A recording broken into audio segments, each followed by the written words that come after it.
2:18 መተተኛይቱ የሚለውን በግዕዝ እዚህ ጋር ብትቀይሩት ወዘ ስራ ይለ ስራ ይልም እዚህ ጋር ይኸው ስራ ይለ ስራ የሚለው ቃል በአማርኛ እዚህ ጋር ብትቀይራት በግዕዝ ነው ቃሏ። በአማርኛ ብንቀይራት መተተኛይቱ። ስለዚህ እዚህ ጋር ያሉት ጎጃም ህዝብ እዚህ ጋር የነበሩት በወቅቱ የነበሩ ሰዎች ምን ያደርጉ ነበር አለ? ስራ ያበዛሉና መተት ያበዛሉና። ከዛ ጉዳዩ ብሔር ሳይሆን የማይምርበት ምክንያት ከጎንደሬ ለይቶ ከትግሬ ለይቶ ከኦሮሞ ለይቶ አልምርም አላለ። ሪዝናቸው ምንድን ነው? ስራ ያበዛሉና አለው። ከዛ አባታችን አይ ስራ ካበዙማ አትማራቸው በቃ ነው የሚለው። መምህር ግን እዚህ ጋር አንድ ጥያቄ ጠይቆት መምህርዬ፣ እዚህ ጋር አሁን ክሊር እንዲደረግልን የጎጃም ሰዎች የሚኖርበት የጎጃም ምድር ላይ ጎጃሜ ብቻ ነው እንደሚኖረው ከሌላ ቦታ የመጣ ሰውስ የለም እንዴ? የጎጃም ምድር ሲባል ሌሎችንም አያጠቃልልም ማለት ነው እንዴ? አለ። አዎ እሺ፣ ቀጥሉ። እሱ ላይ ያጠቃላል እንጂ በደንብ አድርገው። አሁን ለምሳሌ ይሄ በእንትን ቢሆን በደቡብ ክልል ቢሆን ለምሳሌ ደቡብ ክልል ላይ የሚኖረው ማን ነው? ወላይታ ብቻ ነው? ጉራጌ ብቻ ነው? የድሮዋን እስኪ የኢትዮጵያን የደቡብ ክልል እንመልከት። ሲዳማ ክልል ከሙሉ ፊት ምን ነበረ? ሲዳማው አለ፣ ትግሬው አለ፣ አማራው አለ፣ ኦሮሞ አለ፣ ወላይታው አለ፣ ከምባታ፣ ሀዲያ፣ ከፋ፣ ቤንች ማጂ ሁሉ አለ። ግን ምን ይባላል? ደቡብ ክልል። ኢቭን እዚህ ጋር ራሱ እንደማያከል ምታይ እኮ እስከ ጊዮን ዳርቻ ድረስ ይላል። በጊዮን ዳርቻ የሚገኝ በሙሉ እንዳለ ጎጃሜ ብቻ ነው? ኢቭን አማራ ብቻ ነው እንዴ? ሲጀምር እኮ ራሱ እዚህ ጋር የሚናገረው እስከ ጊዮን ዳርቻ ድረስ ሲል ብሔር ጠቀስ አይደለም፣ ይሄ ቦታ ጠቀስ ነው። ከሻሸመኔ ድረስ እስከ ዲላ ድረስ ያለው ሲባል እዚህ ውስጥ ያለ በሙሉ አንድ ብሔር አይደለም። እንደዛ አይደለም።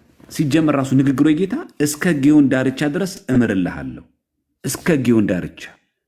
ከዛ ሰምናለ። ከዛ በኋላ ያለው ህዝብ መምህር እዚሁ ጋር እያይዘው እንትን እንዲሉት የምፈልገው ይቅርታ በመሃል ከገባው መምህር የደብረ ሊባኖስ ገዳም የሚገኘው እንግዲህ የአባይ ወንዝን ተከትሎ ነው፣ አይታችሁ ከሆነ ማለት ነው። ስለዚህ ቅዱሳን የሚጸልዩበትን ቦታ ማስባረክ ያለ ነው ማለትም የጸለዩበትን እግዚአብሔር ደጅ የጸኑበትን ምድር ማስባረክ ይሄ በመጽሐፍትም የተጻፈ ነገር ነው እና የጸለዩበትን ቦታ በሙሉ እንደሚባርክላቸው ቃል ኪዳን እየገባላቸው ነው። እሳቸው ግን ምንድን ያለው ሙሉ የኢትዮጵያን ሕዝብ ማርልኝ እያሉ ነው ያሉት ማለት እና ታሪክ ጸሐፊውም እየጻፈ ያለው ጂኦግራፊካል አቀማመጡ የደብረ ሊባኖስ ገዳም እና የጎጃም አሁን ጎጃም የሚባለው ቦታ አካባቢ በመሃል ምን አለ? የአባይ ወንዝ አለ። የአባይ ወንዝ በመሃል ማለት ነው እና እሳቸው እየጸለዩበት ያለው ከአባይ ወንዝ ተሻግሮ አሁን ይሄ ገርበ ጉራቻን በሉተኝ ወደዚያ ያሉት በሙሉ ያ ሁሉ ቦታ በደብረ ሊባኖስ አቅራቢያ ነው ያለው በሙሉ ማለት ነው እና ያ የጸለዩበት ቦታ እንደሚባረክላቸው ቃል ኪዳን እየገባላቸው ነው። እሳቸው ግን ምንድነው ሙሉ ኢትዮጵያን ባርክልኝ ብለው ነው ቃል ኪዳን እያስገቡት ያሉት እግዚአብሔር ማለት ነው እና ይሄንንም መረዳት ጥሩ ነው። ለምን የጎጃም ህዝብ ስፔሲፊካሊ እዚህ ጋር ተጠቀሰ ብሎ ለሚጠይቅ ሰው ጂኦግራፊካሊ ለደብረ ሊባኖስ የሚያዋስነው አሁን ጎጃም ተብሎ የሚጠራው ጂኦግራፊ ቦታ ነው ማለት ነው እንጂ ስፔሲፊካሊ ተነጥሮ ጎጃም የተጠቀሰበት ሌላ ምክንያት የለም። ጂኦግራፊካሊ አሁን ጎጃም ተብሎ የሚጠራው ቦታና ደብረ ሊባኖስ የሚያዋስናቸው የጊዮን ወንዝ ስለሆነ ነው። ይቀጥሉ ነው። እሺ እግዚአብሔር ያክብርልን። ብዙ ማለት ይቻላል። አሁን ለምሳሌ ራሱ ኢትዮጵያ የምንለው ራሱ በአቡነ ገብረ መንፈስ ቅዱስ ጊዜ ኢትዮጵያ የምንለው ራሱ ማንን ያካትታል? ኤርትራን እኮ ይጨምራል አይደል? እንዴ የኤርትራ መገንጠል መቼ ነው? እንዴ የዛሬ 1000 ዓመት ነው እንዴ? ግልጽ እኮ ነው። በቃ በህይወት የነበሩ ሰዎች እኮ አሉ። ኤርትራ ስትገነጠል እኮ የሚያውቁ ሰዎች እኮ አሉ። ስለዚህ ኢትዮጵያ ብለን ልክ ስለ አግሮ ኢኮሎጂ ስናነሳ ስለ ቦታና ስለ አንድ አካባቢ ስናነሳ እዛ አካባቢ የሚኖሩ ሰዎች ሁሉ ከምንነትና ያ አካባቢያቸው አኗኗር እንደሚመስል ማወቅ ያስፈልጋል። ሲጀመር ጌታችን ያለው ከግዮን ዳርቻ ነው ያለው እንጂ ብሔር ጠቀስ የሆነ ጥቃት ወይ ብሔር ጠቀስ የሆነ ማግለልም አይደለም። ሲጀመር በጎጃም የሚኖር ጎጃም ብቻ አሁን ጎጃም ላይ ራሱ ጎጃም ብቻ ነው የሚኖረው እንዴ? እንደውም አንድ ነገር ልጨምር ካስፈለገ ማለት ነው። ትዝ ይላችሁ እንደሆነ ሚስዮናውያን ወደ ሀገራችን ምናምን ገብተው ነበር አይደለ? ሲመጡ በነገራችን ላይ በጣም ዘር ግንዳችን ከኔዘርላንድ ነው የሚሉ አሉ እዚህ አማራ ክልል ውስጥ።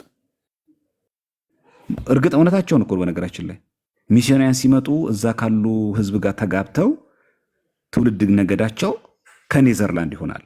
ያው ቤተ እስራኤል ፈላሻ ታውቃላችሁ፣ ጎንደር አካባቢ የምናገኝ ኢቭን አርመኖች፣ የአርመን ኦርቶዶክሶች አሉ አይደል?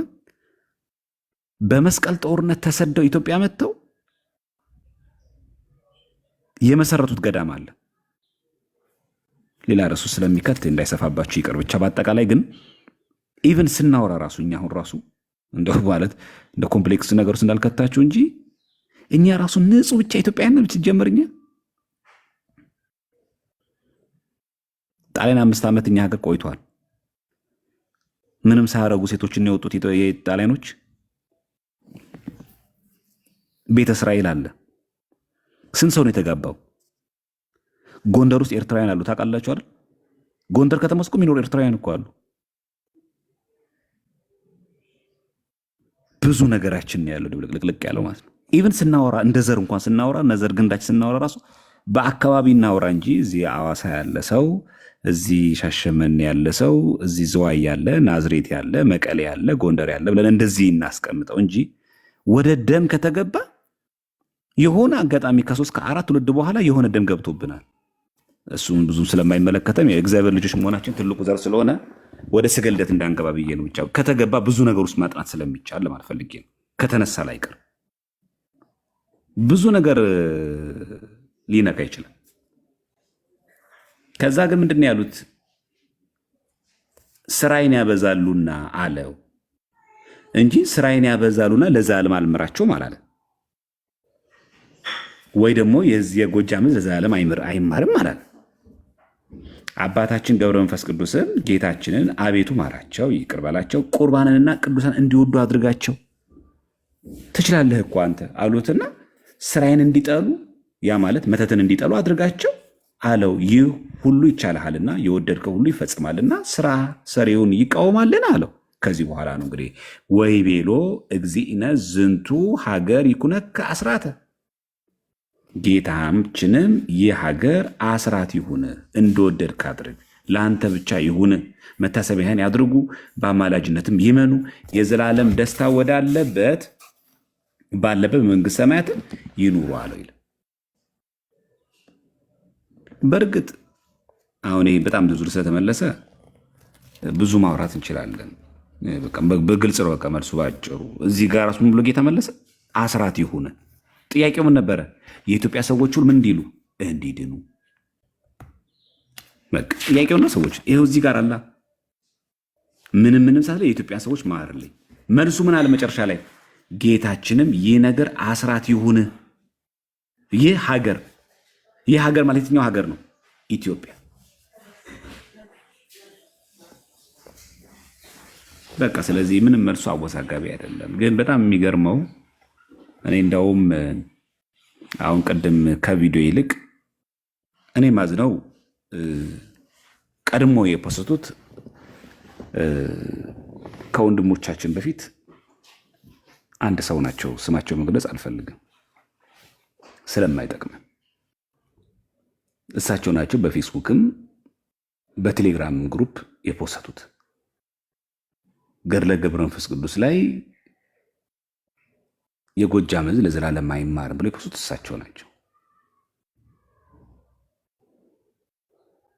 የትኛው ቅጂ ላይ አይተው ለዘላለም አይዳንም እንዳሉና ጎጃሜ አይድንም ያለው የቱ ጋር እንደሆነ አላውቅም። ይሄው አየነው መጽሐፉ እንደምታዩት።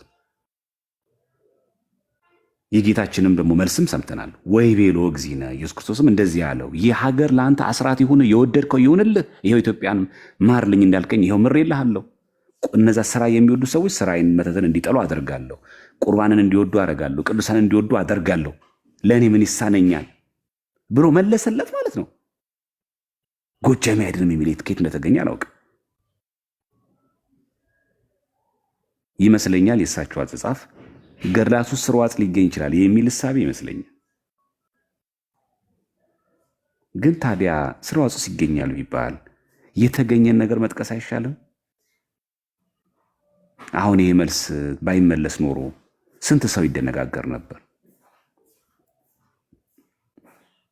አንዳንዱ ሰው አሁን ገድሉን ሳያነበው የትኛው ምዕራፍና ቁጥር ላይ እንደሆነ ሳናቅ ብድግ ብለን እኔ ይህንን ነገር አልቀበልም እንዴት እንላለን? ከዛ ሰውዬ በምን እናንሳለን? ቤት ከፍቶ ዛሬ ሲሳደብ ከዋለው ሰውዬ በምንድን ነው እኛ የምንበልጠው? ስለዚህ መነሻው እኚህ ሰው በፌስቡካቸው ላይ ከእንደገና ደግሞ በቴሌግራም ግሩፓቸው ላይ ኬኩ መፖሰታቸው ነው። የችግሩ ምንጭ እዛ ጋ ነው ያለው። እኔ አንበው ቢተቹ ደስ ይለኛል፣ ወይ ምዕራፍና ቁጥር ቢያስቀምጡ ጥሩ ነው። ሲጽፉ ጥንቃቄ ይፈልጋል። ልክ እሳቸው እንዳገኙት የጎጃም ዕዝ አይድንም ብሎ እንደተናገረ አድርገው ነው ያቀረቡት። የቱ ጋር እንደዛ የሚለው እንደዛ አይናገርም። ሲጽፉ ለዘላለም ብለው ጻፉ። እሳቸው ስተው አሳቱ ማለት ነው። እና በተለይ መምህራን ሊቃውንትን እኛ የማረም ስልጣን የለንም። እነሱ እኛን ያርማሉ እንጂ እኛ እነሱን አናርምም። ግን ወደ ማህበራዊ ሚዲያ የመጡ ደግሞ ከሆኑ ሲጻፍ ጥንቃቄ ቢደረግ ሆኖ ቢገኝ ራሱ እንኳን እንደው የጎጃም ዕዝ ለዘላለም አይማርም አይደል ብሎ እንደው አራት ነጥብ ዝም ብሎ ቢዘጋ ራሱ ኬኩ የምትጠየቅ እኮ ቤተክርስቲያን አለች። እንዴት ወጥተህ ሚዲያ ላይ ዝም ብለህ ትናገራለህ ቢል እንኳን እንደው በቃ ዝም ብሎ ተጽፎ የጎጃም ዕዝ ልክ እዚህ ጋር በቃ የጎጃም ዕዝ ይኸው እዚህ ጋር በቃ ጌታም አሁን አልምራቸውም እንደው ለዘላለም የሚል ለማለት ለዘላለም አልምራቸውም አለው ብሎ እንደዚህ ቢዘጋ ራሱ ከዚህ በኋላ ምንም ቁጥር ባይኖረው ራሱ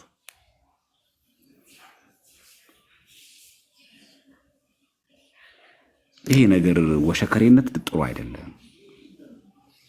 ጥሩ ለተሳስተን ሰዎች እናሳስታለን። ስለዚህ እኛም ስንጠቅስ የሆነ አባ ሲጠቅስ ምዕራፍና ቁጥር ማየት። አሁን ዛሬ ልደተ ቃል የሰራው ሪፍሌክሽን በጣም ጎበዝ። በቃ አየው፣ አነበበው፣ ምዕራፍ ቁጥሩን አገኘ፣ ሄደ፣ ተመለከተውናል። ሙሉን አይናገርም። ስለዛ መልሱ እኮ እዚህ ጋር አለ። ለሚገርም ጌታችንም ይህ ሀገር አስራት ይሁን እንደወደድክ አድርግ፣ ለአንተ ብቻ ይሁኑ። ምን ነበር የወደደው? አቤቱ ማራቸው፣ ይቅር በላቸው የሚለው ልመና። ይህ ሀገር እኮ ነው የሚለው ታውቃለህ። ይህ ሀገር ሲባል ጎጃሜን አያካትትም እንዴ? ከአማራ ክልል ውጭ የሆነች ናት እቺ ኢትዮጵያ? ከጎጃሜ ውጭ የሆነች ናት እቺ ኢትዮጵያ? አይደለችም።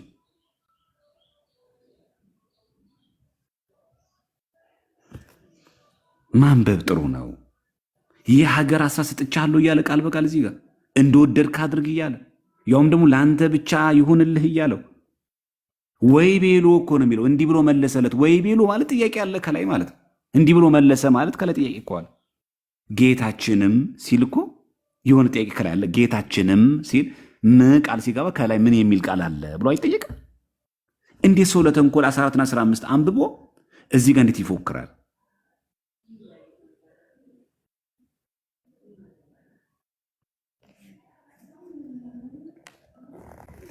ስለዚህ አሁን በዚህ አጋጣሚ ኬኩ መናፍቃን አሁን በመጻሕፍት በምን እኛን በጥቅስ ማሸነፍ ሲያቅታቸው የኢትዮጵያ ሕዝብ ስስ ብልቱ የሆነው በብሔር በማነካካት ነው የሚጣሉት።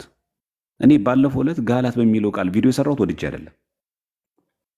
ይህ አሁን ዛሬ ጠዋት ሲፎክር የነበረው መናፍቅ ቤቱን ከፍቶ እኛ እኮ ለሞራላችሁ ብለን እንጂ ገድላችሁን እኮ አውጥተን ብሔር ለብሔር እናጋጫችሁ ነበር እርስ በርሳችሁ ሲል ሲፎክር ያው መከረኛ የሚጠቅሳ ጥቅስ ትታወቃለች። በቃ እቺ ጋላታ ይላል። ከዛ ላይ ይሄ ከኦሮሞ ህዝብ ጋር ያገናኝና ይሄው እየሰደበች ይላል። በቀኛ ህዝብም ደግሞ የምታውቀውና አያነበም። ያው ፊደሉ አለ ይላል። እንዴት እንደሚነበብ አያውቅም። ምንም አያውቅም። የምታውቀው ነው ፊደሉን ያገኘዋል ይሄው ይላል። ምንጩን ያገኘው ከመናፍቅ ነው። ከዛ ደግሞ ይሄዳል። ጭፍራ ማለት ነው። በቃ አለቀ። ጋላት ማለት ጭፍሮች ማለት ነው። ወታደር ማለት ነው። አሁን እዚህ ጋር ጎጃም የምትል እኮ ተገኘች። የጎጃም ህዝብ አይድንም የሚል ነገር የለም። ስራይን ስለሚያበዙ ምትል ቃለች። እዛ ጎጃም ህዝብ ውስጥ ያለ ስራይን የሚያበዛው ምንድን የሚለው ጊዮን ማዕከለ ጊዮን ነው የሚለው። ማዕከለ ጊዮን እዛ ውስጥ የሚገኝ በሙሉ ጎጃም ብቻ አይደለም፣ ማዕከለ ጊዮን ነው የሚለው። እንዴ ታዲያ ይህን የጎጃም ህዝቦች እንላለን። አሁን ለምሳሌ ብናወራ አዳማ ውስጥ ምን ይገኛል? ይሄ ሁሉ የኦሮሞ ህዝብ እንላለን። ግን አዳማ ውስጥ የሚገኝ ኦሮሞ ብቻ ነው አይደለም። በአብዛኛው ማህበረሰብ መናገር ነው። ግን እዛ ውስጥ ያ ብቻ የሚናገረው ደግሞ እስኪ እኮ እናውራ ከተባለ ስለ መተት ሲወራ እናውራ ከተባለ መተት ያለው ጎጃም ውስጥ ብቻ ነው? ጨሌ ያለው እዛ ቤት ብቻ ነው? አንተዋወቅም? ይሄንን ጥንቆላ ማይከተል በጨሌ ማያመልክ ስንት ችግር ያለብን አይደለም እንደ ኢትዮጵያ ክፍሎች? ለምን ስለ አንድ ብሔረሰብ እንሰጣለን? እስቲ በገጠራማ የኢትዮጵያ ክፍል እንሂድ። ወንጌል ባልተዳረሰበት በጨሌ የሚያመልክ የለም? መተተኛ ስራ የሚያበዛ የለም? እስቲል ነው አሁን በሰለጠን በዚህ ዘመን አዲስ አበባ ምድር ላይ ተቀምጦ ያ ሁሉ አድባራት ያ ሁሉ ሊቃውንት ባሉባት ሀገር ተቀምጦ አዲስ አበባ ላይ በመተት የሚሰራ ሰው የለም? ወደ ላጥቦ አሁንም ርዕሱን የቤተ ክርስቲያን አገልጋይ ሆኖ መሪጌታ ሆኖ ቄስ ሆኖ ዲያቆን ሆኖ መተት የሚሰራ የለም?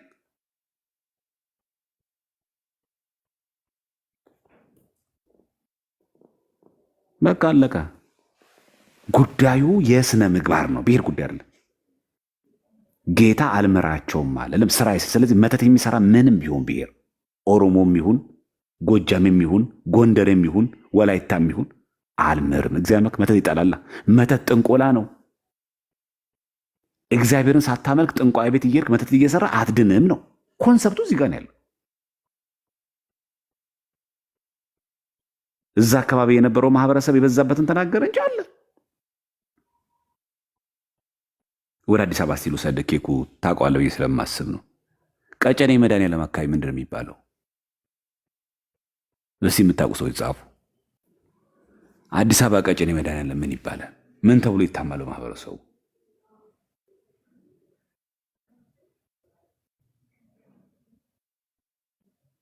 ይኸው ጻፉ ኮመንት። እስቲ የምታውቁት ቀጨኔ መድኃኔዓለም ምን ተብሎ ይነገራል? አዲስ አበባ ምድር ላይ እኮ የቡዳ ሰፈር ምናምን እንደዛ ነገር ብሎ መታርጓቸው መናፍቃን ሚውት ብቻ አርጓቸው፣ ሚውት ብቻ አርጓቸው።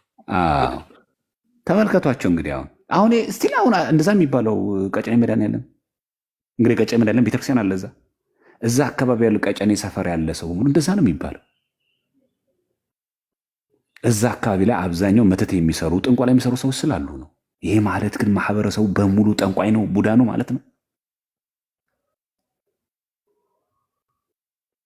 አሁን ስታስበው ራሱ አቡነ ገብረ መንፈስ ቅዱስ በዚህ ዘመን ቢኖሩ ራሱ ገብረ ሚካኤል ስታስበው ራሱ አሁን እሳቸው እንደዚህ ቢል እዚህ ቀጨኔ መድኃኔዓለም ያለውን ሰው አልምርልህም፣ ምክንያቱም አብዛኛው ሰው መተት ይሰራልና ብሎ ቢናገር ይኸው ገብረ መንፈስ ቅዱስ የቀጨኔን ህዝብ ሲሰድቡት እኛ እንደዚህ ነው የፖለቲካ ነው የምንሰራው። ይኸው የቀጨኔን ህዝብ ይኸው እንግዲህ ተመልከተ። ይሄ ነው ገብረ መንፈስ ቅዱስ ምትሉ ይላል። ኧረ ብዙ ምሳሌ መመሰል ይቻላል፣ ስለማይጠቅመን ነው እንጂ እዛ ውስጥ እኮ የሚገርሙ ቤተክርስቲያን ልጆች እኮ አሉ። የቀጨኔ መድኃኔዓለም ልጆች እኮ አሉ። የሚገርሙ ቤተክርስቲያን ልጆች እኮ አሉ። እዛ ውስጥ የሚገርሙ ቄሶች፣ የሚገርሙ ዲያቆናት እኮ አሉ።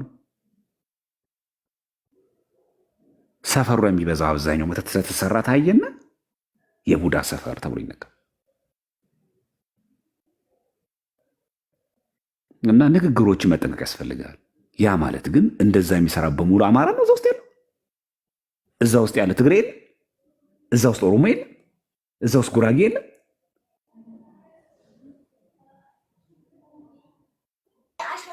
ዘማረምዬ እንደውም በታሪክ እንደውም ካየኸው በታሪክ ውስጥ እንደውም የጎጃም ሰው ቅልቅል ነው። እንደውም ከየትኛውም የኢትዮጵያ ሕዝብ እንደውም አብዛኛውን የታሪካውን ሊቃውንትን ስታያቸው ለኢትዮጵያ በራሱ መነሻችን ጎጃም ነው ብለው ነው የሚጽፉትና የሁሉም ሕዝብ ውህድ እንደውም ያለው ማለት ነው። እውነቱን ለመናገር ጎጃም ውስጥ ነው።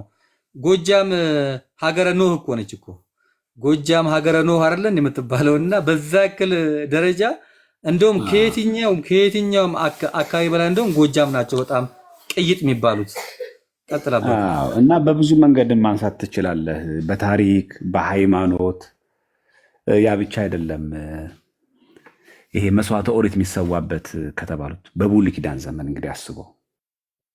ከብሉይ ኪዳን ዘመንም በፊት ደግሞ በህገ ልቦና አምልኮት እግዚአብሔር ነበር በኢትዮጵያ።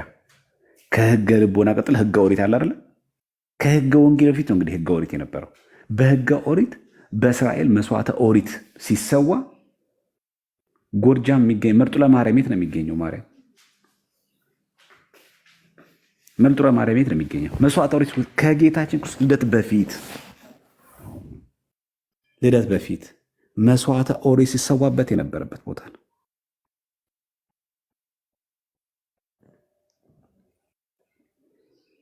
እና በብዙ ጥቅሶች ማብራራት ይቻላል። ምንድን ነው ግን አሁን ኬኩ ከዚህ የምንማረው ነገር እንደሱ ላይ ዲያቆንዬ እንደው ሌላው ይቅርና ዲማ ጊዮርጊስስ እንደው ሌላው ይቅርና ደብረ ኤልያስስ እንደው ይቅርና ጎጃም ከተባለ ቅድም ኬኩ በታሪክ ሲያስነሳ ኧረ ተው ሌላ ነገር እንዳትከቱን። ይልማና ዴንሳ እና ሜጫ የሚባለው የቱ አካባቢ ነው? ኧረ ተው ግዴላችሁም። የሆነው ሆኖ ዲያቆንዬ ቃለ ሕይወት ያሰማልን። ጠቅለል አድርገህ ሐሳቦችን እዚህ ላይ ያለውም እንዳይወዛግብ ከዚህ በኋላ የሚለውንን ትክክለኛውንን ሌላም አለኝ ጥያቄ ሌላም አለኝ። መምህር ድልበድል ስለ ድንግል ማርያምም የተነሳ ነገር አለ፣ ያወዛገበኝ ነገር አለ። ታምረ ማርያም ላይ አለ እንደዚህ የሚል ቃል አለ ተብሎ የተነሳ ነገር አለ እና ለኛ ለትንንሾቹ ቢታዘንልን ካልሆነ ደግሞ መምህር በደንብ አድርጎ ያብራሩት። እሱንም ከጳውሎስ ጋር በተገናኘ ጳውሎስ ከ8 ዓመት በኋላ ሲጠራ ከጌታ ካረገ ከ8 ዓመት በኋላ ሲጠራ ተገለጠችለት የተባለው ማርያም ነች አይነት ነገር ሲነገር ነበርና እሱንም ክሊር ቢያረጉልን መምህር በዚሁ አጋጣሚ አንድ ላይ ቢገኝ ደስ ይለኛል።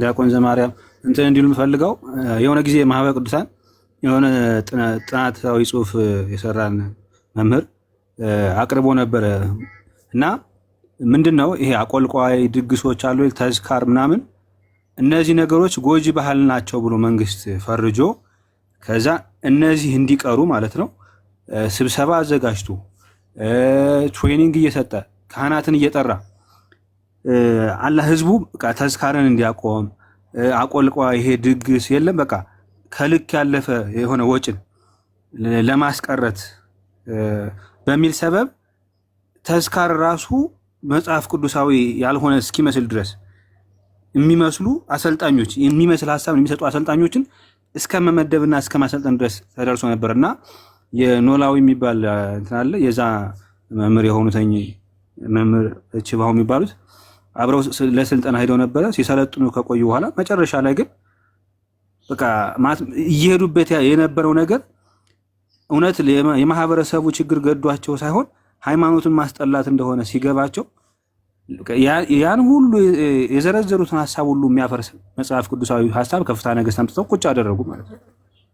ከዛ በኋላ ሙሉ የተሰበሰበው ሊቃውንት በሙሉ የዛ ሐሳብ ደጋፊ ሆኖ ያ ስብሰባ ሁሉ ከሽፎ እንደገና ሌላ ጊዜ በቃ እንሰበሰባለን ብለው ተነጥለው ሄዱ ማለት ነው። እና ያ ማህበረሰብ በትምህርት ማሁን በአብነት ትምህርትም ቢሆን እንዲሁም ደግሞ ለፍትሐ ነገሥቱና ለቤተክርስቲያን ስርዓት ተገዥ ስለሆነ ፔኔትሬት አድርጎ ለመግባትና ለማስቀረት ምክንያቱም ሃይማኖትን ኋላ ቀር ነው ብሎ የሚያምኑ ሰዎችም ስለነበሩ ማለት ነው እና ለማስጣል ስለሚጥሩ እንደዚህ አይነት ስርዋጽ ማስገባት ወይም ደግሞ ይሄንን አጣሙ የሚተረጉም ሰው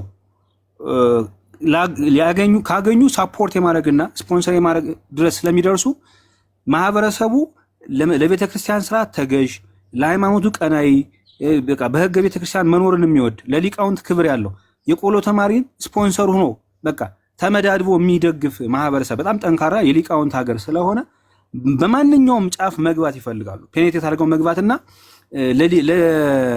ለቤተክርስቲያን መጽሐፍት ክብር እንዳይኖረው ትኩረት እንዲኖረው ጥርጣሬ እንዲኖረው ማድረግ ስለሚፈልጉ ይሄንንም መረዳት አለብን። አንዳንዴ መረዳት ያለብን ይሄን ነው። የጎጃም ማህበረሰብ የአብነት ተማሪዎችን ስፖንሰር የሚያደርግ ተመዳድቦ ማለት ነው።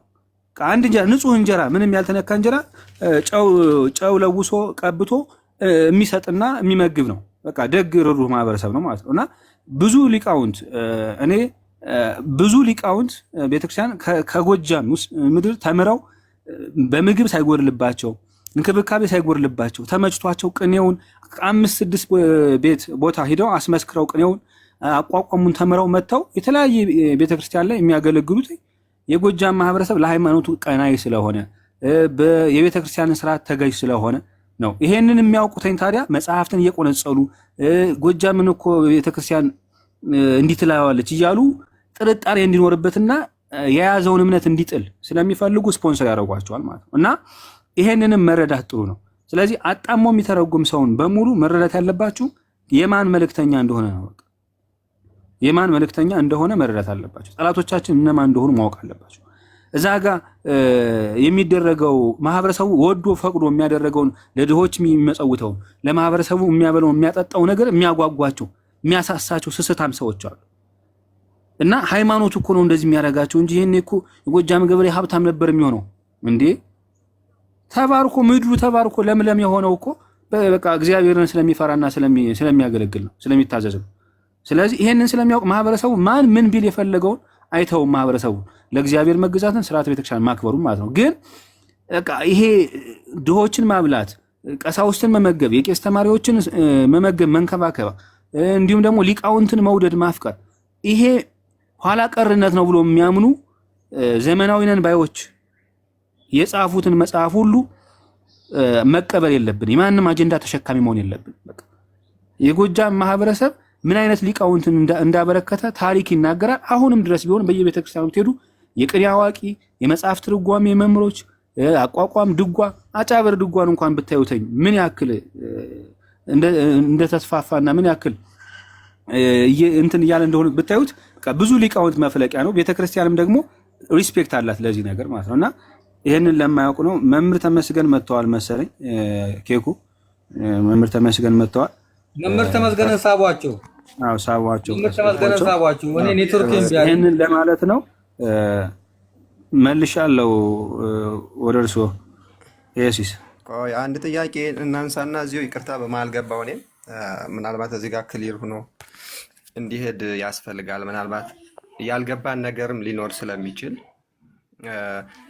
በገድሉ ላይ የተነሳ ሀሳብ አለ። በነገራችን ላይ ይሄ ብዙ ጊዜም ይነሳል። ወደ ሚዲያ ለመውጣት እስካሁን ሳያጨቃጭቅ ይኖራል። ያሻል ለማርያምን ሳበው እስካሁን ይታዩኛል እኮ ላይ ገስት ናቸው። ኦኬ አለሽ መጀመሪያ አዲስ አለመሆኑን ተገንዝበናል፣ ተምረናል። ነገር ግን ከዚህ በፊት ይህ ነገር በዚህ መልኩ ኢንተርኔቱም ሶሻል ሚዲያውም እንደዚህ አይነት ሲስተሙም ስላልነበረ ነው መጽሐፉ ላይ ብቻ እንዲቆይ ሆኖ በማንበብ ብቻ ሰው ይረዳው የነበረ። አሁን እዚህ ላይ ግን እኔ አንድ ጥያቄ ላነሳ የምችለው ከቅንነት አንጻር ገድሉን ከመጽሐፍ ቅዱስ ጋር አድርገን ብንመለከተው የሚጠቅመን ይመስለኛል። የበለጠ ደግሞ እኔ አሁን እስከ ዘላለም የሚለውን ብቻ ማንሳት አልፈልግም። እሺ እስከ ዘላለምም አይበል ገድሉ። ነገር ግን የጎጃምን ሕዝብ ሲል በዛ መካከል ላይ ለእግዚአብሔር ያደሩ ገዳማውያን፣ ለእግዚአብሔር ያደሩ ለእግዚአብሔር የሚኖሩ ገዳም ገድመው መንነው ገድሉ በተጻፈበት ዘመን የሚኖሩ አባቶች ቢያንስ አሉ። አማኝ ሕዝብ አለ። ለምሳሌ የአብርሃምን ታሪክ ብንመለከት 5 ሰው ካለ ሰዶምና ገሞራ እንደሚድኑ ነግሮታል እግዚአብሔር። ምናልባት 5 ሰው መጥፋቱ ግን ሀገሩ እንዲጠፋ አድርጎታል። ጎጃም በተባለው አካባቢ በዛ ግዛት ግን 5 ሰው ሳይሆን ምናልባት በሺ የሚቆጠር ሰው ንጹህ ሰው እንደሚኖር ተስፋ እናደርጋለን። ነገር ግን ይህን ግምት እግዚአብሔር አያውቅም ማለት አንችልም። እግዚአብሔር ያውቃል። መልሱ ግን ይህንን ሁሉ የተመለከተ ነው ወይ የጎጃምን ሕዝብ ሲል በዛን ሰዓት ያመኑትስ ከተባለው ውጭ ያሉትስ እነሱም አብረው የሚፈረዱባቸው ሁነው ተገኝተው ነው ወይ? ሌላውስ ምናልባት እነሱ በስራይ ሲላቸው ሃይማኖት አላቸው እያለ እየነገረን ነው። ምክንያቱም ስራ የሚያደርግ ሰው በነገራችን ላይ ሃይማኖት ያለውም ያደርጋል። ሌላው አካባቢ ደግሞ በዛን ሰዓት መለስ ብለን ብንመለከት ጭራሽ ሃይማኖት የሌለውም አለ። ገና ወንጌል ያልተሰበከለት ያላመነ ህዝብ አለ። ያ ግን ተምሯል። እንደ ገድሉ ከሆነ ሃይማኖት የሌለው ያላመነው ህዝብ ተምሮ ሃይማኖት ያለው ምግባር የለህም ተብሎ ደግሞ ተፈርጆ ባንልም ግን በጠቅላላ አልምረውም የሚል ነገር አለ። ሃይማኖት ምሮት ስራይ ከሚሰራና ሃይማኖት አልባ ስራዩንም ከሚሰራ የቱ ተበላልጦ ነው? እዚህ ላይ ብዙ የሚነሳ ጥያቄ ስለነበረ ባይነሳ ጎላ ባይል ይቅር የሚል ሀሳብ ቅድም አንስቼ ነበረ። በጣም ብዙ ሰዎች በዚህ ዙሪያ ላይ ብዙ የሚሉ ሰዎች አሉ። በሊቃውንት ደረጃ እዚህኛ ቲክቶክ በምንወያየው ደረጃ ብቻ እንዳይመስላችሁ። አሁን እኔ እሰማለሁ፣ በቃ ቃለ ሕይወት ያሰማልን ተመልሷል። ለተመለሰላችሁ ነው። ላልተመለሰላችሁስ ጥያቄ ለሚያነሱትስ እኔ ተመልሶልኝ ሊሆን ይችላል፣ ይገባኛል፣ እረዳለሁ ከምን አንጻር እንደሆነ ሀገሩ ምን እንደሆነ የኢትዮጵያ ዳር ድንበር እያንዳንዳችን ምን እንደሆነ እናውቀዋለን። ኢትዮጵያን በራሷ እናውቃታለን። አይደለም ጎጃምን በይበልጥ እዛ አካባቢ የኖረ እዛ አካባቢ የተወለደ እዛ አካባቢ ተንቀሳቅሶ ገዳማትን አድባራትን ሊቃውንትን የሚያውቅ ሰው ሲሆን ደግሞ የበለጠ ሀገሩ ሀገረ እግዚአብሔር እንደሆነ ይረዳዋል። ከብሉይ ኪዳን ጀምሮ እኔ እናንተ እስካለንበት ድረስ የሀገሩን ቅድስና መረዳት የሚችል ብዙ ሰው ሊኖር ይችላል። እንዲሁም ኢትዮጵያን በጠቅላላ ይሄ ነገር ግን እንደ ህዝብ የተባለው ሁሉ ህዝብ ኃጢአተኛ ሆኖ ተገኝቶ ነው ወይ? ያላመነው ተምሮ ይቅርታ ተደርጎለት ያመነው ህዝብ አይማርም መባሉ ከመጽሐፍ ቅዱስ አንጻር ከአብርሃምና ከሰዶምና ከገሞራ አንጻር መምህር ይሄ ነገር እንዴት ሊታይ ይችላል? በፍጹም ያመነ ሰው ስለሌለ ነው ወይ? ማለት ኃጢአተኛው እንደ ኃጢአተኛው ይቀጣል። ከዛ በፊት ደግሞ ድርሳነ ዑራኤል ሌሎችን መጻሕፍት ስናነብ ደግሞ ሀገሩ ለድንግል ማርያም አስራት ሆኖ እንደተሰጣት ይነገራል። ደግሞ ያኛውን ቃል ኪዳንስ ይሄኛው ቃል ኪዳን እንደምንድን ነው ሊያየው የሚችለው? ከዛኛው ቃል ኪዳን ጋር አይጋጭም ወይ ነገሩ? ሌላውስ ያላመኑት ተምረው እሱ ያልተማረበት ምክንያት ምንድን ነው? ያላመኑት በምን ታይተው ነው? በቃ ስመ እግዚአብሔርን የማይጠሩ ሰዎች፣ በስላሴ አንድነት ሶስትነት ያልተጠመቁ ሰዎች እነሱ እንዴት ታይተው ነው እዚኛው ክፍል ላይ ብቻ እነሱ እንደማይማሩና ይማሩም የሚለው ነገር ተጽፎ የተገኘው? ገሉን እንደ ገሉን እንቀበለዋለን፣ ላመነው ሁሉ ስለሚደረግ ጥርጥር የለውም። ግን ይሄ ነገር እንዴት ነው የሚታየው የሚለውን እስኪ ዘርዘር ባለ ነገር ቢመለስ። ያሻ እሺ፣ መምህር ተመስገን መጥተዋል። ዲያቆን ዘማሪያ እዚህ ላይ መጀመሪያ ዘማሪያ ምላሽበት ገብቶኛል። እዚሁ ላይ አሁን አንደኛው ሁለት ነገር እንዲይዝ ፈልጋለሁ። አንደኛው ሁሉ ሲል ጥያቄ እያበዛንበት ነው። ጥያቄ አይደለም ያሻርን እንጂ ያሻር ሁሉንም ሲል የቃላትን አጻጻፍ ማለት የመጽሐፍን አጻጻፍ ትርጉም እንዲረዳ ነው። ሁሉም ሲል ምን ማለት እንደሆነ የተማረ ሰው ይመስለኛል በዛ እንዲያውቀው። ሁለተኛ ነገር ደግሞ ኢሳይያስ በዘመኑ የነበረውን መቃወም የነበረበትን ንጉሥ ባለመቃወሙ እሱም ለምጽ ወጥቶበት እንደነበረ ይታወቃል። ያ ማለት ምንድነው? ለምሳሌ በአካባቢያችን እግዚአብሔርን የሚያስቀይም ነገር የሚያስነውር ነገር የሚደረግ ሰዎች ሲያደርጉ እያየን የሊቃውንተ ቤተክርስቲያን ሆነ የእግዚአብሔርን ሕግ ሰዎች እንዲያውቁና እንዲረዱ የምናስተምር ሆነ እንደ ክፉ የሚያደርጉትን ካልተቃወምን ልክ አይደላችሁም ብለን ሰማዕትነት እስከ ማግኘት ድረስ ካልደረስን እኛም ፍርዱ አለብን ማለት ነው። ስለዚህ አሁን ያልከው ነገር እንዳለ ልክ ሆኖ ማለት ቃለ ጸሐፊው ምን ሊል እንደፈለገ ከተረዳኸው፣ አንደኛ የመጽሐፍት አጻጻፍ ባህሪ አንድ ነገር ግዝፈቱን ለመግለጽ ሲፈለግ ሁሉ ይላል። የዛን ነገር ሁሉ የሚለው የዛ ነገር ግዙፍ እንደሆነ ወይም ደግሞ ብዙዎች ይተገብሩት እንደነበረ ማሳያ። ሁለተኛ ነገር ደግሞ የማይተገብሩት እንኳን የሚተገብሩትን ሰዎች ባለመቃወማቸው እንዲሁም ደግሞ ለዛ የሚሆን ተግሳጽ ባለመጻፋቸው ሰማዕትነት እስከ ማግኘት ድረስ ባለመድረሳቸው ተጠያቂ ናቸው። ተረዳኝ አሻ? ይገባኛል እኮ ግልጽ ነገር ክፉ ሰው እግዚአብሔርን የሚያስነውር ነገር አሁን ለምሳሌ የኖህ ሚስት ግን አንድ ቆይ ወንድሜ፣ አንደኛ ሁሉ የሚለው ቃል ከየት ነው ያመጣኸው? ያሻር ሁሉ የሚለው የጎጃም ሰው ሁሉ የሚለው ቃል ከየት ነው ያገኘኸው? ገድሎ እኮ እንደዛ የሚል የለም። አንደኛ ይሄ ነው የሚለው እሱ ይታረማል፣ ችግር የለም። ህዝብም አይልም የጎጃም ሰዎች ነው እንጂ ብሎ የጎጃም ህዝብን አይልም። እሱ ይለያያል። ህዝብ ስንል ሌላ ትርጉም ነው ያለው። እዛ ያሉ ሰዎች የጎጃምን ሰዎች ነው እንጂ የገዛ የጎጃም ህዝብን በሙሉ ወይ ደግሞ የጎጃም ሰዎችን ሁሉ አይልም። ገድሉ እንደዛ አይናገርም ሲጀመር።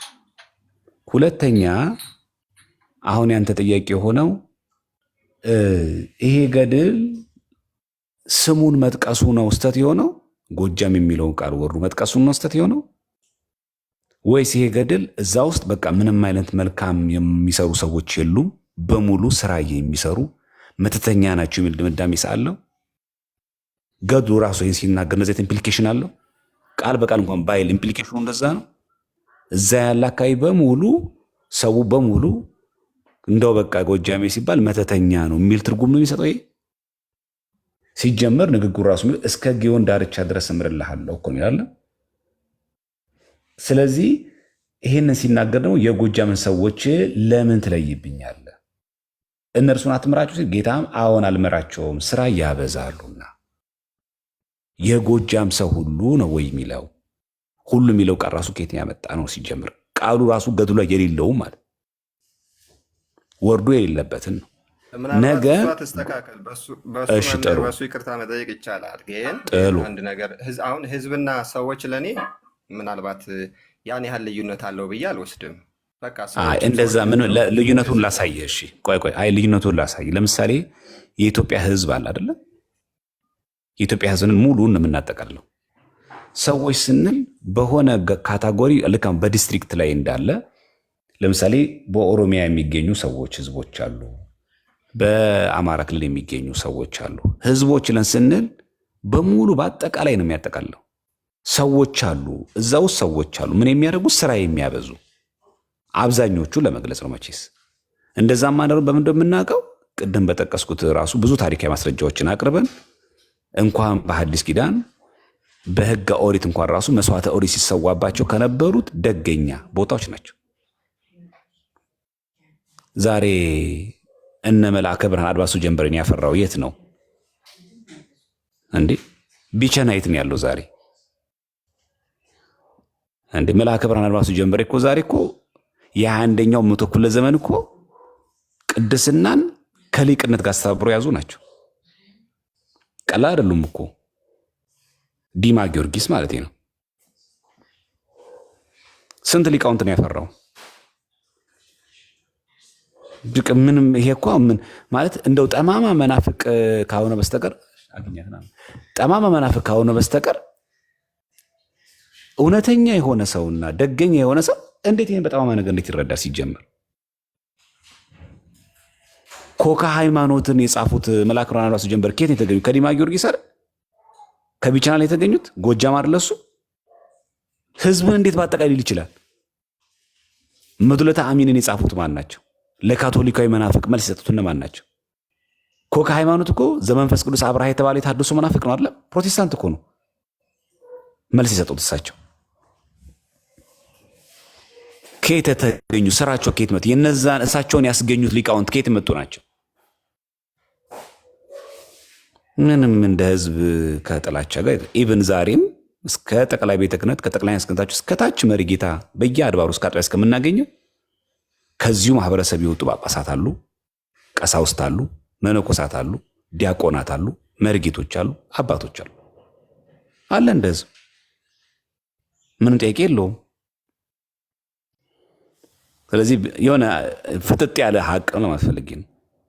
ምንም ጥያቄ የሌለው የምናውቀው ነው። በጠቅላላ ነገር እንደማያወራ ማለት ግን እንደምናውቀው ሴንሲቲቭ በመሆኑ ኢትዮጵያ ውስጥ እንደ ሴንሲቲቭ ሆኖ መናፍቃኑም ደግሞ እችን ጥቅስ ብናነሳላቸው እችን ብናነሳ የበለጠ ይጎላል። እነሱ ሀሳባቸው ምንድን ነው? ለምሳሌ ይሄ ገዳም እንዲህ ብሎ ቢጽፍ፣ ለምሳሌ ይሄንን ማለት ነው እንዲህ ብሎ ቢጽፍ ምን እናደርገው ነበር? ለምሳሌ ጌታችንም እስከ ጊዮን ዳርቻ ድረስ እምርልሃለሁ አለው። ከዛ በጊዮን መካከል ያሉ ሰዎችን ለምን አትመራች? ጎጃም የምትለውን ቃል ባትኖር እቺ ባትኖር አሁን በቃ እንደች ባትኖርች በቃ ጥፍት ብትልች በጊዮን መካከል ያሉ ሰዎችን ለምን ትለይብኛለህ ቢለው ከዛ እነርሱንስ የማትምራቸው እስከ መቼ ነው? አዎ አልምራቸውም ስራዬን ያበዛው ነው። እቺ በቃ የጊዮን ብትልስ እዚህ ጋርም ያለ ሰው ጥያቄ ያነሳ በጊዮን መካከል ሲል እነማንን ነው? እኛን ነው አይደለም የሚነቁረው ይላል። ኔጌቲቭ ከታሰበ ቅልን ነው። ከአባይ ማዶ ያሉ ሲባል ኦኬ ከአባይ ማዶ ማን ነገ ላይ ናቸው ይባላል። ስም ባይጠቅስም ራሱ ማለት ነው። ከአዋሽ ወንዝ ማዶ ከተባለ ኦኬ አዋሽ ወንዝ ማዶ ወደዛ ነው፣ በመተሐራ በኩል ወዴት ነው ያለው? ወደዛ ኦኬ። ይሄን በማህበረሰቡ ነው ማለቱ አይቀርም። ኮንሰፕቱ ግን ምንድነው? የዚህ አረፍተ ነገር ምንድነው ነጥቡ? በጊዮን ዳርቻ ያሉ ማህበረሰቦችን ነው የገለጸ ያለው። እዛ ውስጥ መተትን የሚሰሩ ሰዎች አሉ። መተትን የማይሰሩትስ እግዚአብሔር አምላክ ይምራቸዋል። አለቀ። ጉዳዩ የብሔር ሳይሆን ተግባር ነው የተገለጸው። እነሱን እጣላቸዋለሁና አይልም። እነሱ አልወዳቸውምና አይልም። እነሱስ እግዚአብሔር የሚያመልክ የለም አይልም። ስራ ያበዛሉና ማለት እግዚአብሔርን ፈጽሞ አያመልኩም እንኳን የሚለው ስራ ያበዛሉ። አንድ ሰው ዘፈን ያበዛል ማለት ሙሉ ሙሉ ዘፋኝ ላይሆን እኮ ይችላል፣ ግን ዘፈን ያበዛል። መዝሙር ጨርሶ አይሰማም ማለት አይደለም። አንድ ቤተክርስቲያን አንዴ ወደ መተት ይሄዳል። ስራ ያበዛሉና ነው የሚለው። ከዚህ ገዳሙ ደግሞ ይህን ሲያሳትመው አይ በቃ ይሄ ማህበረሰብ እንደዚህ ኔጌቲቭ ምልከታ ካለው በቃ እስከ ጊዮን ዳርቻ ያለው ብሎ ይህንን በጊዮን መካከል ያሉ ሰዎች ብሎ ቢናገርም አሁንም እኛ ጤነኛ ጭንቅላት ከሌለ በኔጌቲቭ ማሰብ እንችላለን። ከወርዱ ጋር ባለው ማለት በነገራችን ላይ ቅድም ያልኳችሁ ምንድነው የዚህ ጥያቄ አንሺ ማንም ይሁኑ ሲያነሱት ቢያንስ አትሊስት እኔ የተባለው ነገር ይጥቀሱ ነው እያልኩ ያለሁት። መጀመሪያ የጠቀስኩት እኔ ምንድነው የፈለገው መጠየቅ ይችላል ማንም ቢሆን ማለት ነው። መጽሐፍ ሲጠቅስ ሙሉ መጥቀስ አለበት እንጂ ቆርጦ ቀጥል መሆን ግን የለበትም። እሱን አደገኛው ነገር ቆርጦ ቀጥል ሲሆን ነው። ይሄውና እንደዛ ነው የሚለው አይደል? እዚህ ጋር ላሳያችሁ 6ኛ ላይ መሰለኝ እኚህ ናቸው የጻፉት ማለት ፌስቡካቸው ላይ በቅዱሳት ገድላትና ደርሳና ዙሪያ እንዲሁም በጥንተ አብሶ ዙሪያ አሉና 6ኛ ላይ ምንድን የጻፉት ገድለ አቡነ ገብረ መንፈስ ቅዱስ ላይ አሉ እስከ ዕለተ ምጽአት የጎጃም ሕዝብ ይቅር እንደማይባል ይገልጻል። እስኪት ነው የሚለው እስከ ዕለተ ምጽአት ነው የሚለው። ይሄ ነጭ ውሸት አይደለም። ችግር የለውም እኮ ይጻፍ፣ ምንም ችግር የለውም። ያገኙትን ይጻፉ። ቢያንስ አትሊስት ያለውን ቃል በቃል መጻፍ ቢቻል ከስርዋጽ ከሆነ እኮ ይወጣል፣ ችግር የለውም። እኛ ገድላት ላይ ምንም ነገር ስህተት አይገኝባቸውም ለምናምን አይደለንማ። እኛ ሲጀመር ገድላት ላይ ምንም አይነት ነገር ውስጥ አይገባም። ፍጹም ነገር አንድ ነገር እንኳን እንከን አይገባም ለምናምን ሰዎች አይደለም። ባለፈው አሳይቻችሁ የለም እንኳን በመጽሐፍ ቅዱስ በገድላት ድርሳናት ላይ በመጽሐፍ ቅዱስም የታይፒንግ ኤረር ይኖራል። ቤትም ሊያጋጥም ይችላል። እሱ አይደለም ጥያቄ። ግን አትሊስት ያለውን ነገር መጽሐፍ ቢል ይሄ ራሱ አስደነግጥም ሲሆን አንድ ጎጃም ማህበረሰብን ሰው ይሄው ገድለ ገብረ መንፈስ ቅዱስ ላይ እኮ እስከ ዕለተ ምጽአት የጎጃም ሕዝብ ይቅር እንደማይባል ብሎ ሲያነብ ራሱ አይደነግጥም? እንደው ተስፋ ጭላንጭልም የለብኝም ብሎ አይደነግጥም? ሲጻፍ ቢያንስ እዚህ ገድሉ ላይ ያለውን ነገር ማስፈር እንደዚህ ይላል። እቺ የጎጃም ሰዎች ለምን ትለይብኛለህ? እቺ ቃላት እኮ ድንገት ማህበረሰቡ በኔጌቲቭ ሊረዳት ይችላል። እንደው ይሄንን ደግሞ በአካባቢ እንገልጸው የጊዮን ዳርቻ ብለን ብቻ በጊዮን መካከል ብንገልጸው ገዳሙ በዚህ መልክ ቢረዳው ሴንሲቲቭ ስለሆነ ልክ አሁን ባለፈው ዕለት እንዳየ ነው። እዛው መዝሙረ ዳዊት ላይ እንደሚለው ንጉሥ ወትሽን ወደዋል የሚለው ልጄ ሆይ የአባትሽን ቤት እርሺ ይላል። የአባትሽን ቤት እርሺ የሚለው አንድምታው እንደሚለው የባለጌ አባትሽን ቤት እርሺ ይላል። እንደዛ የሚለው ዳዊት መዝሙር አንድምታ አሁን የባለጌ አባትሽን ቤት እርሺ ሲል ድንግል ማርያምን አባቷ የሆነው የኢያቄምን እየሰደበ ነው አይደለም። ባለጌ ማለት ማለት ነው ባለ ምድር ማለት ነው፣ ባለ ርስት ማለት ነው። ባለመሬት ማለት ነው። ግን እኛ ሀገር አሁን ባለጌ ሲባል አሁን በዚህ ዘመንኛ ስድብ ነው። ስለዚህ ሊቃውንት መተርጉማን በቀች ባለጌ የሚለው ባለ ርስ ብለው ይጽፏትስ። በዛ ዘመን ስድብ አይደለም፣ እኛ ሲመጣ ስድብ ሆነ። ግን አንድምታው ላይ አለ የባለጌ አባትሽን ቤት እርሺ ይላል። ቃል በቃል እንደዛ ነው የሚለው አንድምታው። የዳዊት መዝሙር 45 ተመልከቱ፣ እንደዛ ነው የሚለው ቃል በቃል አንድምታው ላይ የባለጌ አባትሽን ቤት እርሺ ስለሚል የድንግል ማርያምን እናትና አባት የሆኑት ቅዱሳን ኢያቄምና ሐናን እየሰደበን እኛ የምናውቀው ባለጌ ስድብ ነው። ግን በትርጓሜ በጥንት ጊዜ ባለጌ ማለት ነው ባለ ምድር፣ ባለ ርስት፣ ባለ ሀብት ማለት ነው። ግን እኛ መጣ ባለጌ ህዝቡን ከሚያደናግር ባለጌ የምትላ ባለ ርስት ብላ ብትጻፍ አርቶት ቢሰራበት ስህተት ሆኖ አይደለም ቃሉ፣ እንዳትሳሳቱ። ስርዋጽ ሆኖ አይደለም፣ እንከኖሮት አይደለም። በዚህ ዘመን የሚሰጠው ግን ኔጌቲቭ ትርጉም ነው ያለው።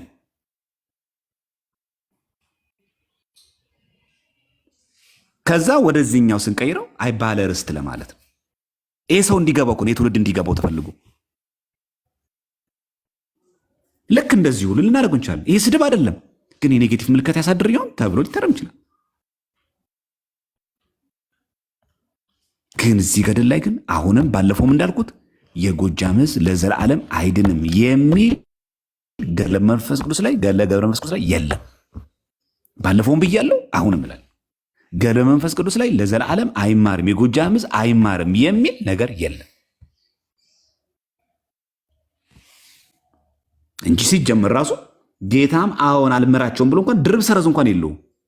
4 ነጥብ እንኳን የለውም። ስራ ያበዛሉና አለው ካልሆነ 4 ነጥብ ያለው እንኳን እሱም አረፍተ ነገር ይሄ እንኳን አንቀጽ አላለቀም። ጌታ አቡነ ገብረ መንፈስ ቅዱስም ጌታችን አቤቱ ማራቸው፣ ይቅር በላቸው፣ ቁርባንና ቅዱሳን እንዲወዱ አድርጋቸው ቃል በኋላ ስራዬንም እንዲጠሉ አድርጋቸው። ስራዬ ስለጠላ ነው የማይመራቸው፣ ስለዚህ ስራዬን እንዲጠሉ አድርጋቸው ብሎ እዚህ ጋር ነገር በኔጌቲቭ ከተረዳ ነው ኔጌቲቭ ነው የሚሆነው በዛ ማለት ነው። ስለዚህ እንጂ ከዚህ ጎጃም ላይ ምንም አልተገኘ ምናምን ነገር ሊባል አይችልም። ቅድም እንዳልኩት ይሄ ከጋላት የሚለው ህዝብ ቃላትን ፍቺ ቅድም ካነሳሁትም አንፃር በቃ ወርዱ እኮ አለ። እንኳን ተአምረ እዚህ እንትን ላይ ይሄ ራእየ ማርያም ላይ ይቅርና አለ እኮ መጽሐፍ ቅዱስ ላይ ቅድም አሳያችሁ ጋላት እኮ ይላል። የግዕዝ መጽሐፍ ቅዱስ ላይ አለ ቃል በቃል። ቃሉ ግን ጭፍሮች ማለት ነው እንጂ ስድብ ማለት አለ የኦሮሞ ዘለመንካት አይደለም። ግን ቃላቶች ዘመናት ሲሻገሩ ስድብ ሆኖ ሲገኙ ሌላ ትርጉም ሲሰሩ የአርቶት ስራ ሊሰራ ይችላል። አርቶት የሚሰራበት ግን ዘመኑን በዋጀ መንገድ ሰው እንዳይሰናከል ተፈልጎ እንጂ ቅድም እንዳልኳችሁ ባለጌ የሚለው ስድብ ሆኖ አይደለም። ግን እኛ ዘመን ሲመጣ እንደዛ ነው። አሁን ለምሳሌ ነፍጠኛ ሲባል ምን ማለት ነው? ስድብ ነው አይደል? እኛ ጋር ግን ምን ነበር ነፍጠኛ ማለት? ነፍጥ የሚያነሳ ትጥቅ የሚታጠቅ መሳሪያ የሚሸከም ማለት እኮ ነው። ዛሬ ግን ነፍጠኛ ሲባል ምን እንደሆነ ኢትዮጵያ ውስጥ ታውቃላችሁ? ጭራሽ ጦርነት ቀስቃሽ ነው። ይህን የሚክድ ሰው አለ? ግን በጥንት ጊዜ ነፍጠኛ ሲባል ምን ማለት ነው?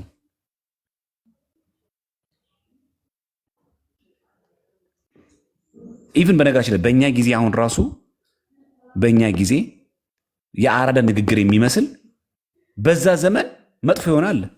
ለምሳሌ ጨዋ ሲባል አሁን ጨዋ ሲባል ስነ ምግባር ያለው ዝምተኛ፣ የሰከነ ማለት ነው ጨዋ። ግን በጥንት ቤተክርስቲያን አባት መጽሐፍት ላይ ግን እገሌ እኮ ጨዋ ነው ማለት ያልተማረ ማለት ነው። ተመልከቱ። አሁን በእኛ ዘመን በጣም ሸግዬ ንግግር ነው። ጨዋ ማለት በጣም ደስ የሚል ቃል ነው። እኛ ለቃ እኮ ጨዋ ናቸው ማለት ነው አልተማሩ ማለት ነው። ንግግሩ እኮ ጨዋ የሚለው ቃል አለ እኮ። ማዳነቅ አይመስልም? አሁን ስናወራ አቤት እኛ ለቃ እኮ ጎበዝ ጨዋ ናቸው ሲል አንድ ሰው ከሰማችሁ አልተማሩም ማለት ነው። ኔፓ ነው ለማለት ነው በአራዳ ቋንቋ። ግን በቤተ ክህነት ምን ይባላል? ወይ እገሌ እኮ ጨዋ ነው ይባላል።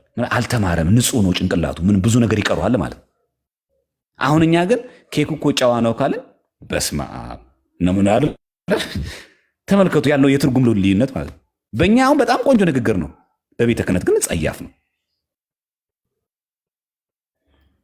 እንደዚህ አይነት ነገሮች አሉ ለማለት ፈልጌ። ስለዚህ እኛ ጋር ሲመጡ ዘመኑን ዘምነው ሲመጡ ቢያንስ አትሊስት ፌስቡክ ላይ የሚጽፉ ሰዎች ወይ ደግሞ ስናስተምር ገብተን ቢያንስ አትሊስት ያለውን ቃል በቃል ለመግለጽ ብንሞክር እስከ ዕለተ ምጽአት ድረስ አይድኑም ብሎ መጽሐፉ ከባድ ነው። የለማ ቃሉ ራሱ የለም እኮ ቢሉ እኮ እሺ ችግር የለም እንከራከርበታለን። እንዴት አለ ለምን አለ በስሯጽ ነው ወይ የብራናው ገድለ መፍትሐ ላይ ይገኛል ወይ እስኪ ገድሉን የጻፉት አባቶች ጋር እዛ ዝቋላ ሄደን እንጠይቅ፣ ከአበምኔቱ ከገዳሙ አስተዳዳሪ ከሊቃውንቱን ጠይቅ እንላለን እኮ። ምን ዝቋላ እኮ ሩቅ አይደለም እኮ። እንደዛ ማድረግ ይቻላል። ምንም የሚከብድ ነገር አይደለም ያለ።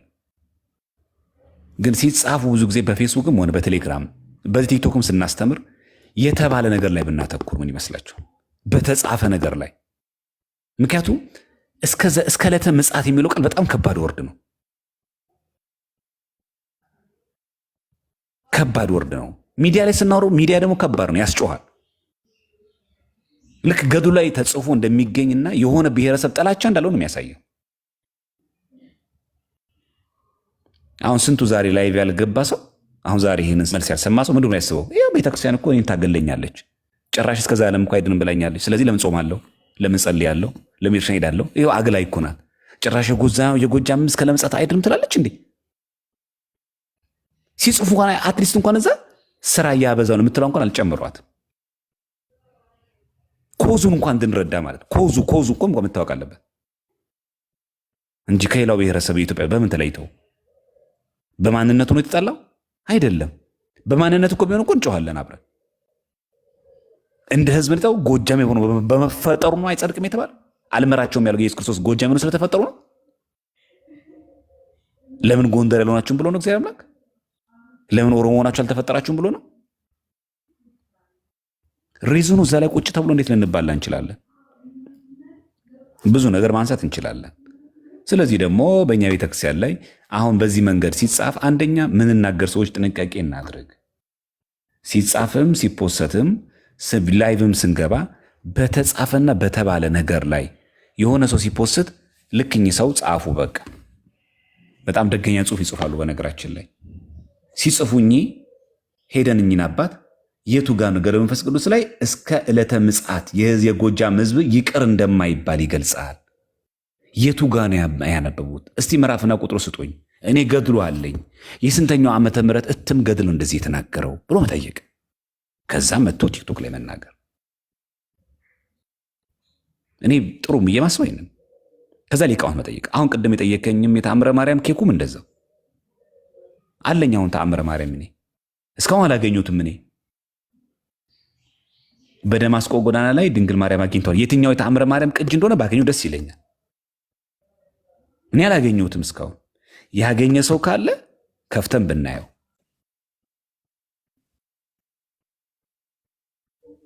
ደስ ይለኛል። ከፈለጋችሁ ላውጣላችሁና ተአምረ ማርያሙ እኔ ስላለኝ ሃርድ ኮፒው እመቤታችን በደማስቆ ጎዳና ጳውሎስን ያገኘችው እሷ ናት ይላልና በደማስቆ ጎዳና ያገኘው ጳውሎስን ኢየሱስ ክርስቶስ ነው ወይስ ደግሞ ድንግል ማርያም ናት?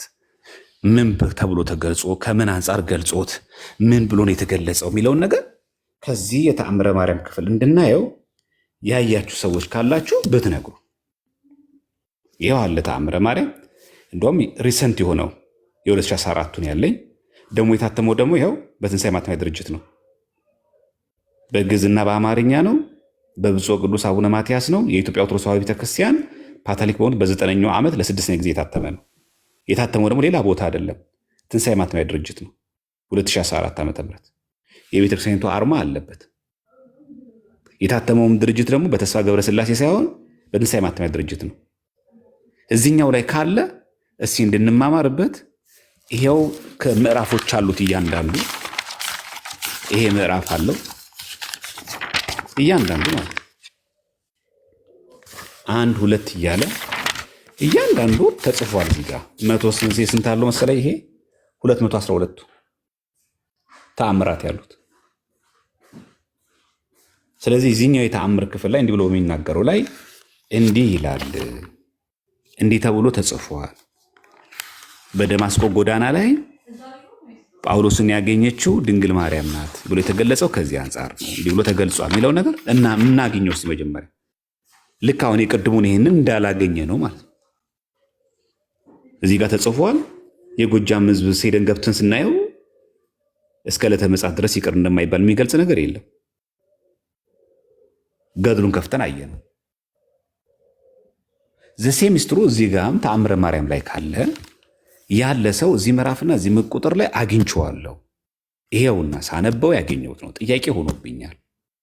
መጽሐፍ ቅዱስ የሚለው እንደዛ ሆኖ ሳለ ተአምረ ማርያም ግን እንደዚህ ይላል ብሎ መጠየቅ እና ኬኮ ያነሳው ምናልባት ሰምተው ከሆነ ምዕራፍና ቁጥር ላውጣውና እዚህ እንማማርበት ካለ ማለት ምናልባት ዘልዬ ርዕስ ሄድኩኝ። እዚህ ላይ የሚጨምር ነገር ካለ ገለገ መንፈስ ቅዱስ ላይ ጨምሩበት። እንደዛ ብቻ ሲባል ነው እንጂ የሰማሁት እኔ ቁጥሩ ምናምን ነገር ተጠቅሶ ምንም ሲባል እኮ አልነበረም። እና ግን እንደዛ አይነት ነገሮች ግን ሲነገሩ ነበሩ እና አለ እኔ እዚህ ላይ አሁን ጥያቄ ፈጥሮብኛል ብለው ባባ ወንድሞች በጣም ሲናገሩ ነበር እና እኔም የማላውቀው ነገር ስለሆነ ለዛ ነበር መምርዬ ጥያቄውን ያቀረብኩት።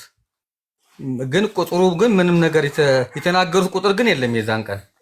ምናልባት የሰማ ሰው ካለ እስቲ ቁጥሩ ምናምን መናገር ይችላል። መምህር ተመስገንም አሉ።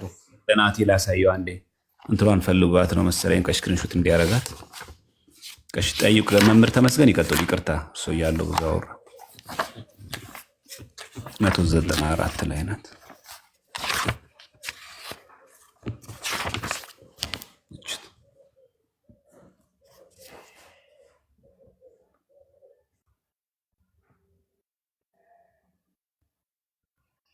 እሺ ችግር የለም። ያው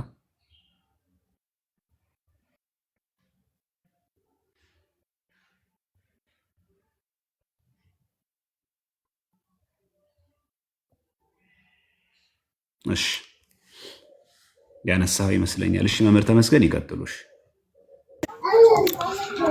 እንዴት ዋላችሁ ወንድሞቻችን? ቃለ ሕይወት ያሰማልን ወንድማችን ዘማርያም እግዚአብሔር ይስጥልን። በጣም እኔ እንኳን እየተቆራረጠ እየወጣው እየገባው ቤተሰብ ጋር ስለነበርኩኝ ከዚህ ከቅዳሴ አገልግሎት በኋላ ጊዜን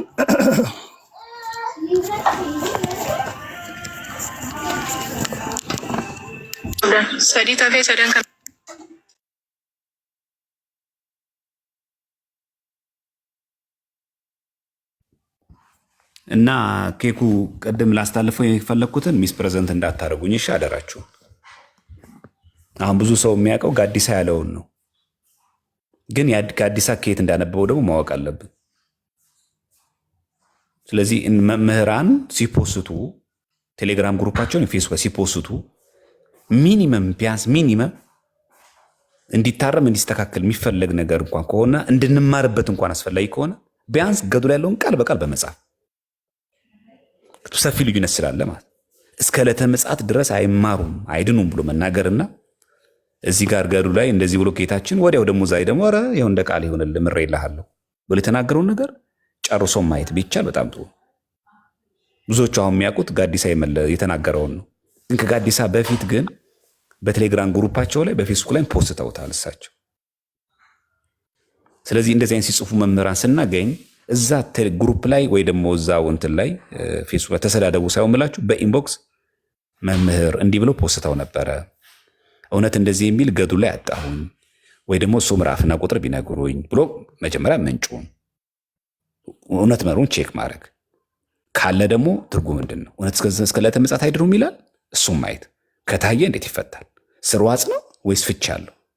ልክ እንደዚህ አሁን ስናየው የለም ሐሳቡ ራሱ የለም። ያቺ ቆንጽል ለምትለው የጎጃም የምትለዋን ቃል ብድግ አድርገው ነው የወሰዷት እንጂ የጎጃም ህዝብ ሁሉም አይልም፣ እስከ ዘላለም አልምርምም አይልም። ምክንያቱም ጭምር ተቀምጧል። በማንነትም አይልም።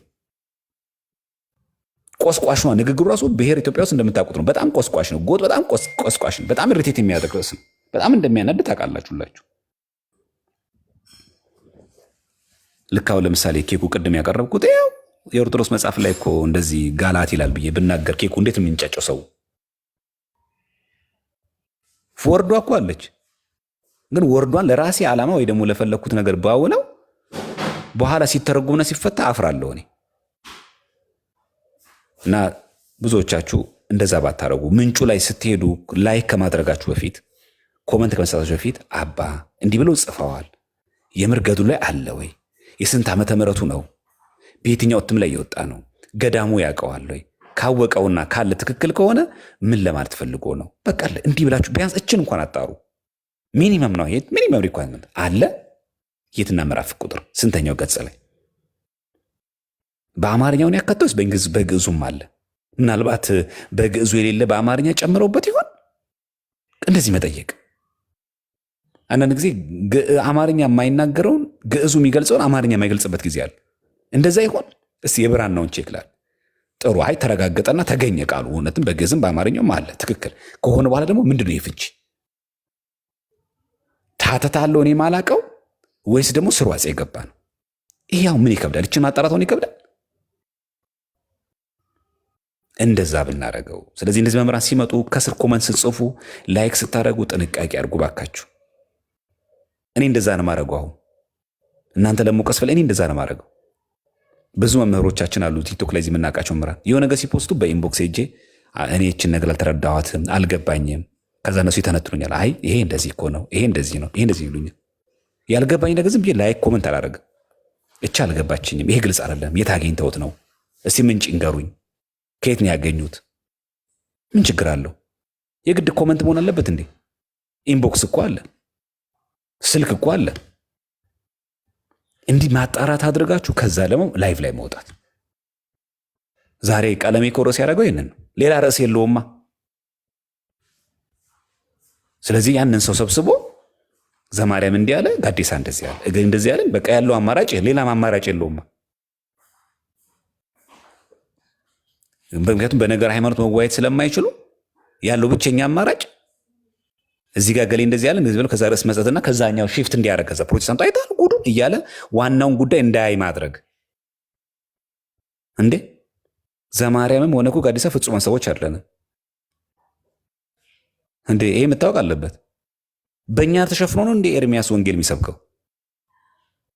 እኛ ይህን ርዕስ ባናነሳው ራሱ ገለ ገብረ መንፈስ ቅዱስ ባናነሳው ራሱ ፕሮቴስታንት ትክክል ነው እንዲያስተምሩት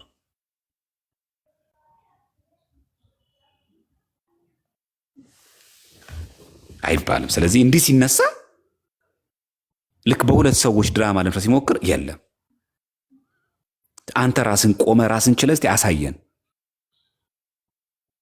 ማለት ነው የሚገባውና እንደዚህ አይነት ድራማ ሲሰሩ እናንተ ገብታችሁ እዛ ሄዳችሁ መጀመሪያ ምንጩ ላይ ጻፉ። የፖሰቱትን ላይ ስታዩዋቸው በትረ ማርያም መምህር ኖት፣ የቤተክርስቲያናችን አባት ኖት፣ እንዲህ ብለው ጽፈዋል። ቃሉ ይገኛል ወይ? የት ነው ያገኙት? እስቲ የትኛው የገድለ ገብረ መንፈስ ቅዱስ ቅጅ ላይ ነው? የብራናው ላይ አግኝተው ነው? የትኛው እትም ላይ አግኝተውት ነው? የስንተኛው ዓመተ ምህረት ነው? ካለ እንኳን ቃሉ እንድናገኘው እንድናረመው ከዛስ ትርጉሙ ምንድን ነው ብሎ መጠየቅ። እንደዚህ አይነት ክሮስ ቼክ የማድረግ ልማድ አዳብሩ። በተደጋጋሚ ጊዜ ሐሳብ አነሳዋለሁ። አዳብሩ። ሰከን በሉ፣ አትቸኩሉ። ጥቅሱ ሲነበብ በጣም ነው ያስደነግጠዋል። ሰው በጣም ብዙ ደንግጧል። በቃ ኦን ያለው እኮ ሰው እንዴት እንደዚህ የሚል ነው? ይሄን ነው የተቀበሉ የምትሉን? ይሄ ጎጃሜ ለዘላለም አይድንም እያለ ቢያንስ አትሊስት እንኳን ቃሉ መኖሩን ቼክ አታረጉ? ችግር የለም። ለነቀፌታው እኮ እንደርሳለን፣ ግን ቢያንስ አትሊስት እንዳለ እንኳን ቼክ እናርጉ። እንዳለ ቃሉ እንኳን እንዳለ እንወቅ። ከዛ ግድ የለም አንቀበሉን ለማመፁ ችግር የለውም፣ ግን አትሊስት እንኳን ቢያንስ መጽሐፉን እንኳን ቼክ ማድረግ የለብን? ትዕግስት ይኑረን፣ እድል እንስጥ። ሊቃውንቶች አሉ፣ አባቶች አሉ። እንደዛ ማየት ተገቢ ነው። እኔ ሳይገባኝ ሲቀር እስከ ሊቃውንት ጉባኤ አባል ድረስ ጠይቃለሁ። እግዚአብሔር ይመስገን እኔን ታናሽ ልጃቸውን ሳያፍሩ ሳይንቁ ይመልሱልኛል። የሊቃውንት ጉባኤ አባል እኮ ናቸው። እቺ ነገር ግራ ገብታኝ ነበር ሳነባት። ይሄ ነገር ግራ ገብቶ የሚገርም መልስ አመስጠረው ወይን